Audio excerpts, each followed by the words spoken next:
Buenos nachos, amigos. Welcome to Record Breakers, a music podcast where we gather around a lunch table and share music with each other. I'm Peter Rave. Here with me is my team. We've got Brett. Hey. We've got Patrick. Hey. And we've got Drew. Yo.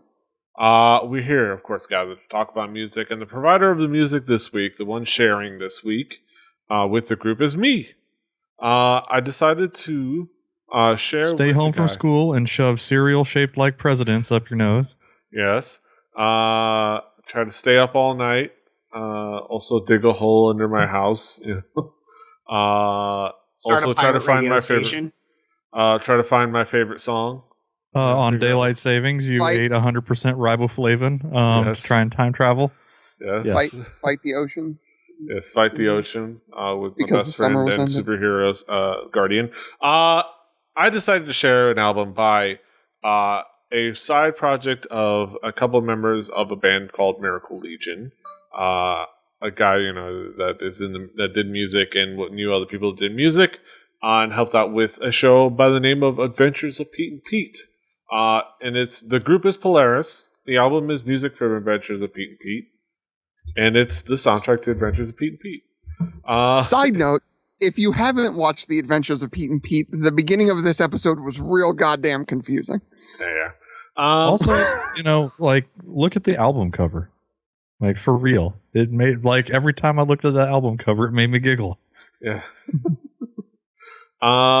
It is fantastic. It is a fun little album from a fun show that was several things before those things was cool. Namely, it was a quirky multicam laugh track free sitcom before multicam laugh track free sitcoms were cool. And the quirky, cool differentness is reflected in this music and the music choices on the show. And this album is an extension of that. If any of that made sense, let's go. I don't care. Let's go on forward. I'm curious. I'll start with Brett. I'm curious. What were your expectations coming into this album? Well, I first off, I didn't know this album existed. I mean, I guess I could have thought long enough and been like, I bet that's recorded somewhere for posterity purposes. But the last time I heard these songs was when I heard them on the show. So it's one of those albums that I'm glad I found. It's from so long ago in my memories, my watching of that show, that it wouldn't, by the time I was able to find music on the internet, that would have been way far back in the back of my head. But no, I hadn't heard I don't remember a lot of this album. Yeah. Me neither, if I'm being honest. But yeah, Drew, what expectations did you have coming into this album? Well, The Adventures of Pete and Pete and this whole era of Nickelodeon was something that I very much enjoyed. But I never really thought about it, right? I never thought oh yeah, all the music in Pete and Pete sort of sounded like it was made by the same band. Maybe there was a band behind that. I never looked into it. I never bothered. So hearing that this was a thing, I got real excited. Patrick, what expectations did you have coming into this album? So sometime several years ago, I think probably near the tail end of college or shortly thereafter, someone in my life told me this album existed, and I downloaded it because that's what, I was still a dirty pirate, and if I heard something existed and I wanted to hear it, that's how I got it. So this has been on my computer for many years, and it's had many listens because I think most Nickelodeon watchers aged probably 26 or 27 to 33 or 34, this Pete and Pete was probably a big part of your life at one point or another. It was one of my favorite shows ever. So the music from it, hits me in a really good place because there's a lot of memories brought up by it. Yeah. And I think if we were talking about themes and elements, it's pretty simple to kind of break it down. I wrote it in the notes, the themes and elements: jangle, pop, and nostalgia. I think this kind of very much sums it up. It's very jangly. It's very kind of early 90s jangle pop. We recorded in the late 90s, but very early 90s of that style. It very much makes sense for the theme of the show and kind of the feel of the show, if you remember it, and the feel of the music. I'll leave it up to you guys to better describe it. Brett, how would you describe the themes and elements that make up this album? Well, you're right. It's probably this is what alternative music was before grunge, like sort of eclipsed it. This was a sound that you would get from bands. Well, I was a little kid when Pete and Pete was on, so like hearing this album was you get your absurd lyrics over a reverb-rich, jangly guitar with some vocal harmonies. This is very, very reminded me of like some They Might Be Giants and REM of the era, where everybody found that the same handful of tools and instruments and decided to do like their thing. But it's a very mild diversion from like traditional rock and roll. These are very, very traditional like rock songs. No hardness in it, but it's just like simple tracks. There's a good split in this album of you got the jaunty tracks with driving beats and the earworminess, and then it also slows down. But yeah, it's definitely a time warp to a time when the bands that you didn't actually hear, the ones that didn't get that were only played at the like wee hours of the morning on MTV, and not very often at that. These were the kind of bands like you would hear this stuff on Beavis and Butthead. They would dig up someone like a band that sounded like this. It's very of the time. Yeah. And very much of the time of the show. Drew, what would be the themes elements that caught your attention?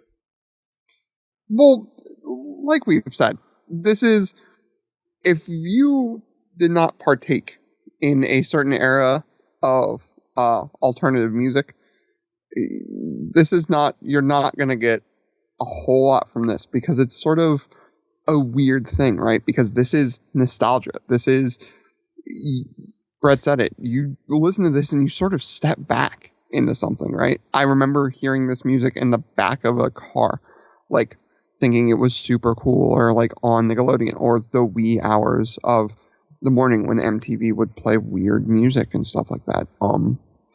This is jangly, and it is poppy, and it is that like indie rock, like 90s sort of alt sound, right?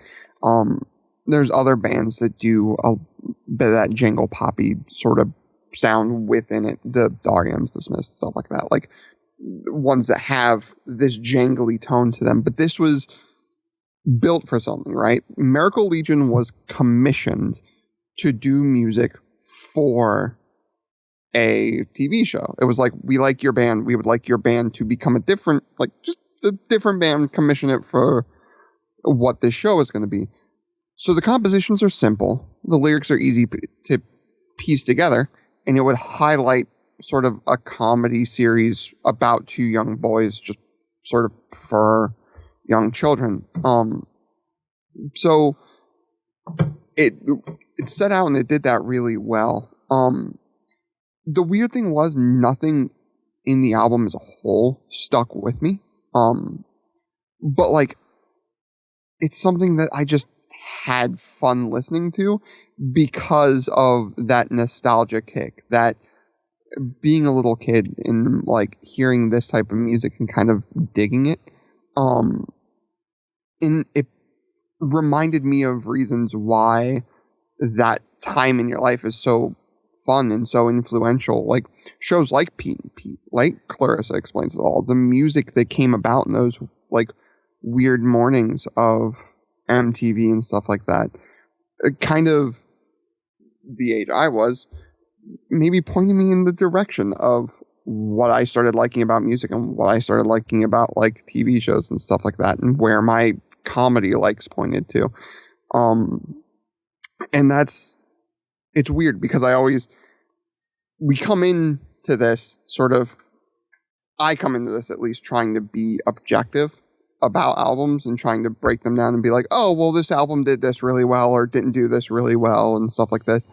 This is one of those albums where I found myself having a hard time doing that because of the sort of tone in the sound that it created and what that sort of took me back to. It was really weird.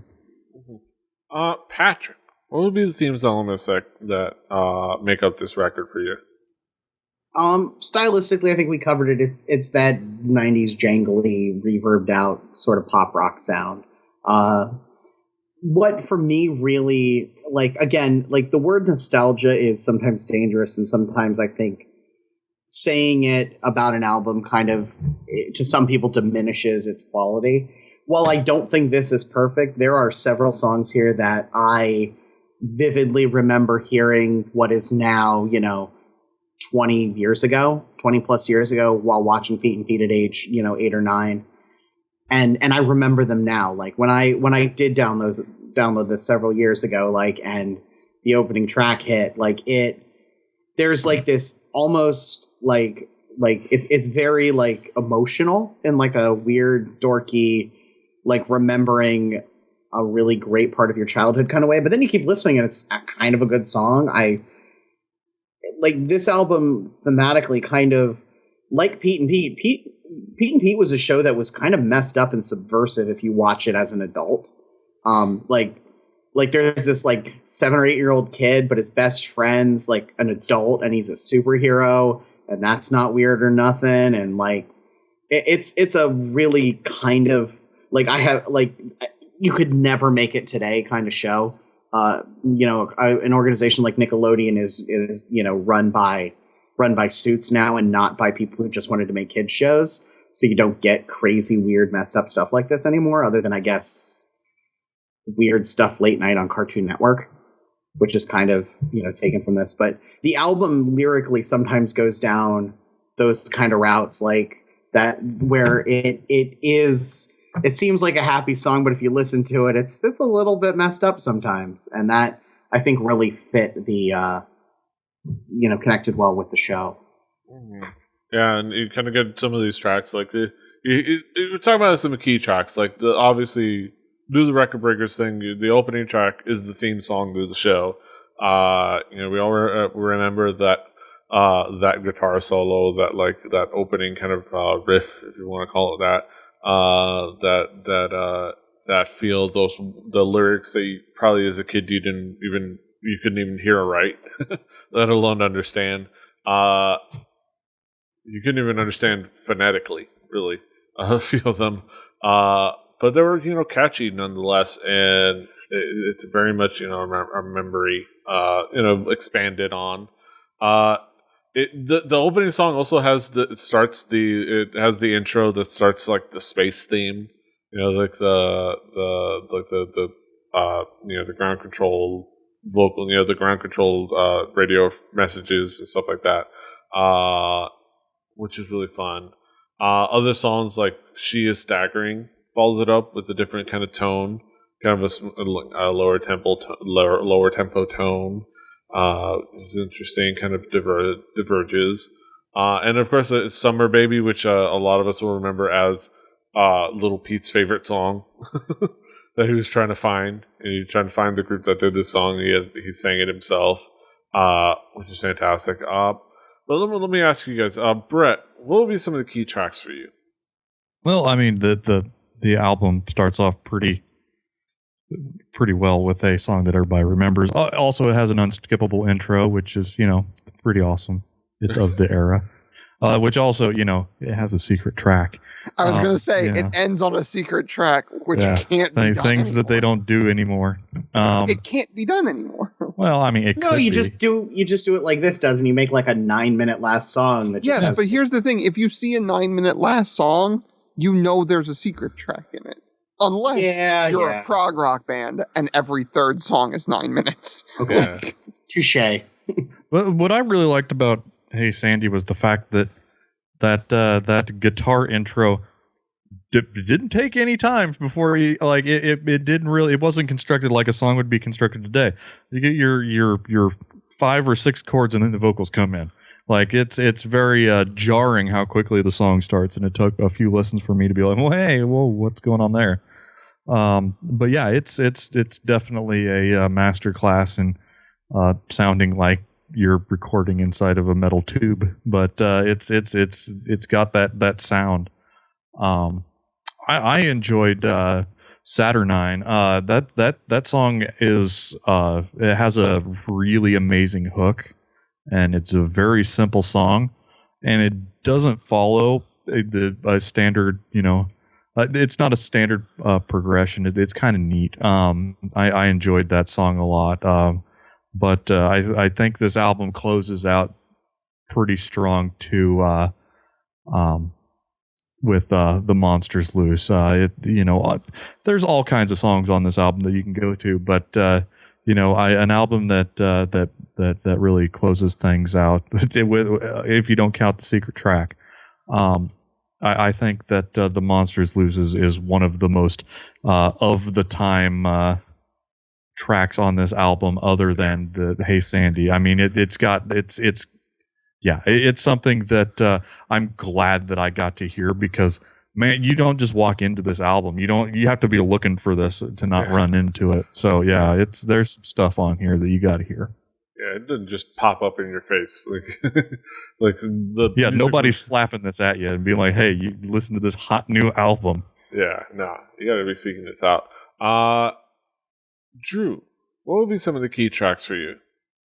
Well, Hey Sandy, let's go with the theme song, because I like there are theme songs that are great for a show because they fit so well tonally, and I believe this one does that. There are theme songs that are the lyrics describe the show. Songs like those from let's say Full House, Beverly Family Matters, Hillbillies, stuff like that. Yes. Beverly Hillbillies is that a tells great you the example. whole story. It does. Let me tell you a story, in fact. But this one, I think, from the music to the lyrics, it sort of fits the tone of what the show is. Then there was Everywhere, that sort of picks up this light guitar, some cymbals. It's slow 90s alt rock to a T.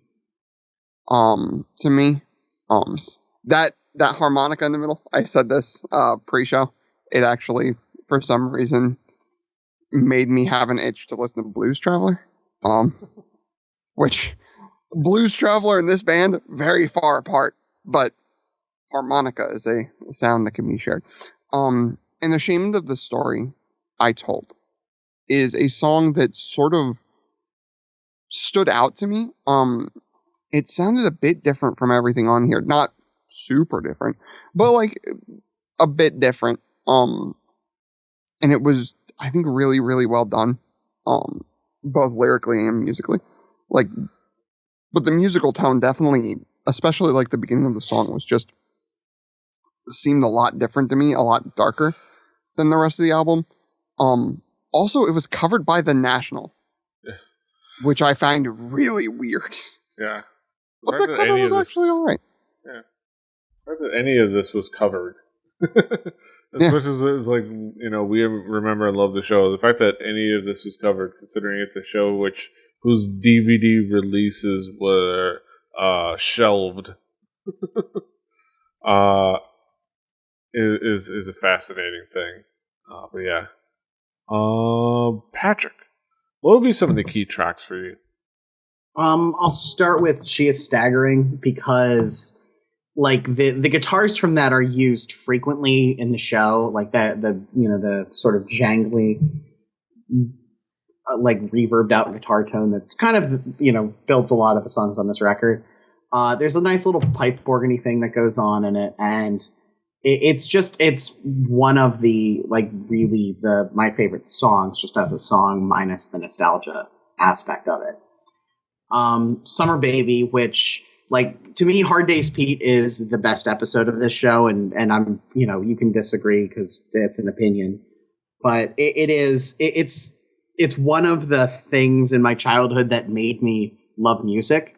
Like, it's one of those, like, everyone has those little things throughout their youth that's like, nah, I need a guitar in my life or drums or whatever, and that's that whole episode sort of building around like just some fucking kid wants to start a band because he heard this song and it changed his life, and that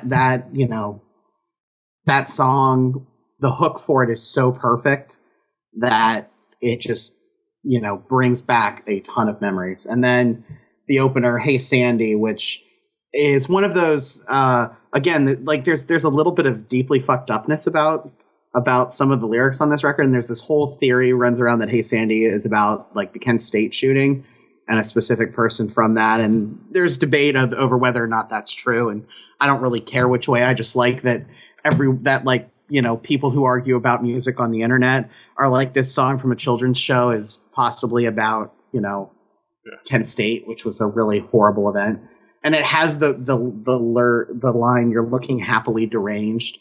And that is such a, like, the words happily deranged together, just, I don't know what it says, but it says something that, like, I remember forever for reasons that are unclear to me. It's just, it is sort of like the weird subversiveness of Pete and Pete wrapped up in two words. Mm-hmm. Yeah. This is true. Yeah. And that, true. like, that kind of, like, just sort of the whole ethos around it. And, like, this album as a whole, kind of, it really, in retrospect, especially like having watched Pete and Pete as not a child, and in more recent years, not in a while, but a couple of years ago, went through the first couple of seasons.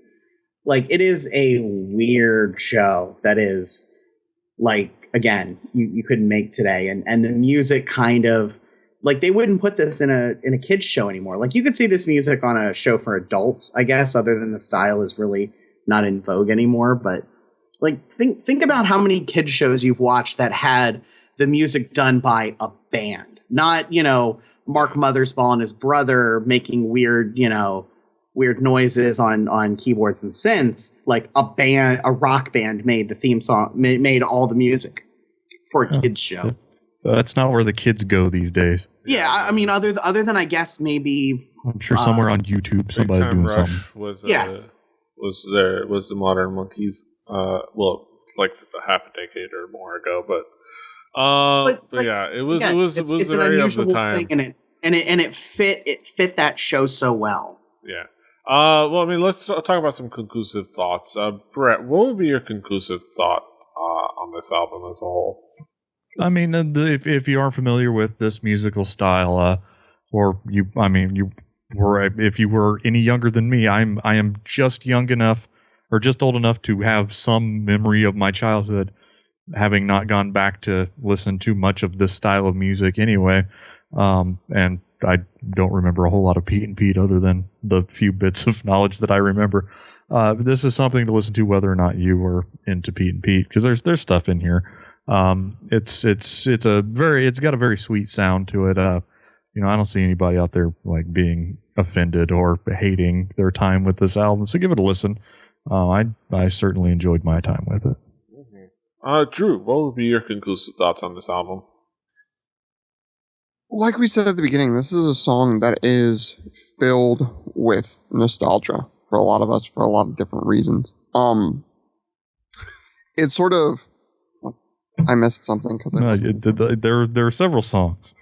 I would think this is an album of songs. Yes. Sorry, Drew. Go on. Continue. Go on. Did I say something weird? No, not at all. No. Probably did. I'm gonna listen back to this and I'm gonna sound like an idiot, which is fine. Look, Yeah. but like, this is definitely an album that you have to go into realizing that this is definitely of its time. The fact that they're making new music now is sort of weird to me. I would like to hear what they come out with modern day, just to see what it's like. But besides that, if you want to go back and sort of understand the 90s and what like it was about. Not what it was about. I shouldn't say that, but what a certain era, a certain block in the 90s was sort of about. There are certain shows and certain bands that you should listen to, and this actually has become one of them, not because they were the most popular or the best or the most important, but because the sound, the tone, so perfectly encapsulates what that was for a period, to the point where, like, it's, if I didn't know better, it was perfectly created to do that, even though, it wasn't because it was created at the time of. But it does that very, very well. Also, they came back. They created music and released an actual single. Yes, I saw that. They have a cassette single, which is hilarious. yes. Patrick, what would be your conclusive thoughts on the album as a whole? I think it rises above pure nostalgia to the TV show because it's just fun 90s jangly pop. It's not perfect. It's not the greatest thing ever created, but it's, like Brett said, I think it's just enjoyable as a sort of snapshot of an era, sort of what was happening in the 90s before everyone was trying to sound like Nirvana and Pearl Jam, which was basically about the same time as this. It's not that, but it is kind of fun, and it's alternative rock minus grunge influence, and you kind of get some fun with that. And if you did watch Pete and Pete and you haven't gone back and heard these songs, go back and hear these songs, because I think it'll probably tickle you in the same way that it did me. Yeah, it's an odd, interesting, but ultimately sweet album from an odd, interesting, and ultimately sweet show. I think that's where kind of you put it together. It was of its time, but it had a lot of really cool things going for it. Just like the show was sort of, well, I wouldn't say of its time, because the Pete and Pete as a show was ahead of its time in a lot of ways. It was years before Malcolm in the Middle, which was another odd multicam sitcom. With a lot of cameras right up in people's faces. There was a lot of the same playbook. Yeah, where this one kind of wrote a lot of that playbook, or at least did that playbook before that playbook was copied over a lot. I mean, Alan Alda would have a word with anybody that claimed this was the original multicam laugh track sitcom, or at least no laugh track sitcom, but it was ahead of its time. That being said, this music was of its time, but it was, it's a nice time to go back to. I mean, it's an odd show that had Iggy Pop as a regular, as Michelle Trachtenberg's dad. Iggy Pop as an overprotective father, not just Iggy Pop.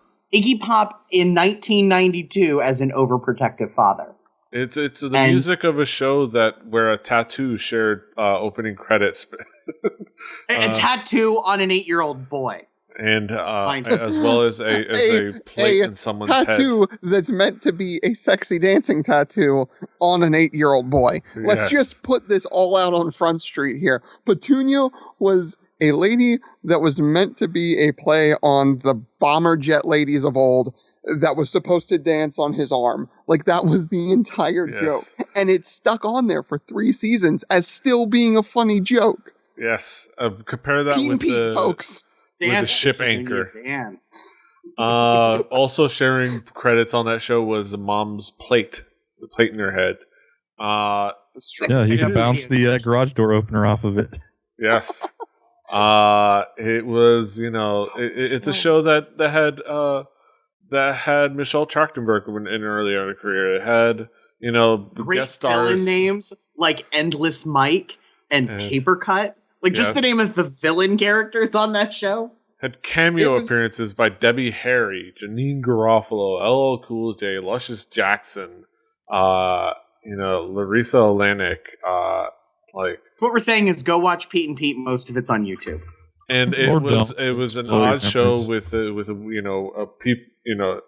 a crazy show, and it's a music that fits that show perfectly. So check out the album. Check out the show, but check out the album. It's worth listening to. That being said,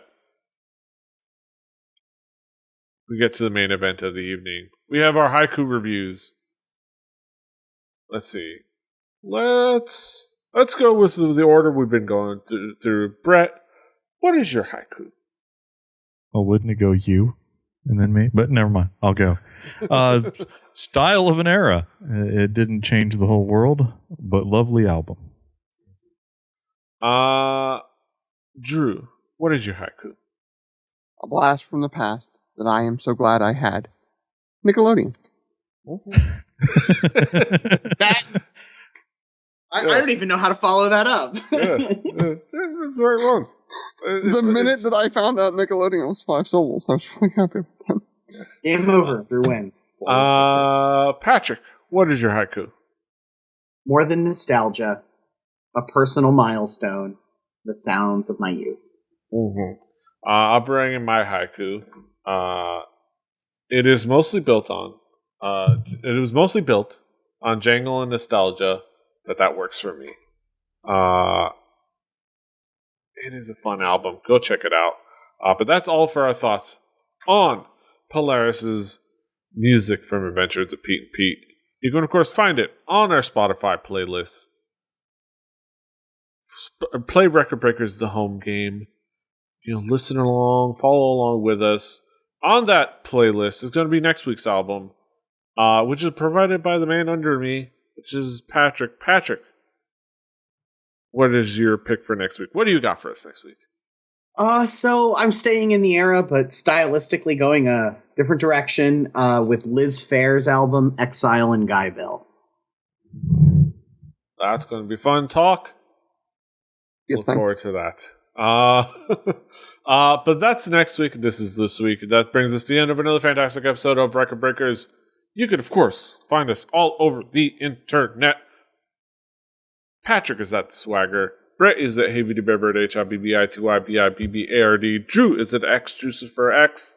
I'm at PD Rave. The show's at 4 Record Breakers. That's the number 4.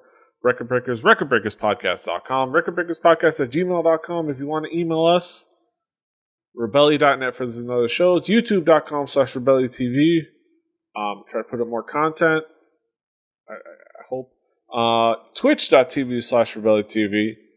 Try to stream a little bit more of just random stuff. Maybe some more fun stuff. Maybe some, I don't know. Some garbage. No, we're doing Liz Phair. It's not. It's close, but blonde. Last I checked. Yeah, not red. Maybe some, different. Some rolling of the dice on there, of the 20-sided, or maybe other types of dice. Roll the dice. Roll the dice. Yahtzee. But that's it for us. Until next time. Hasta los huevos. Toodaloo.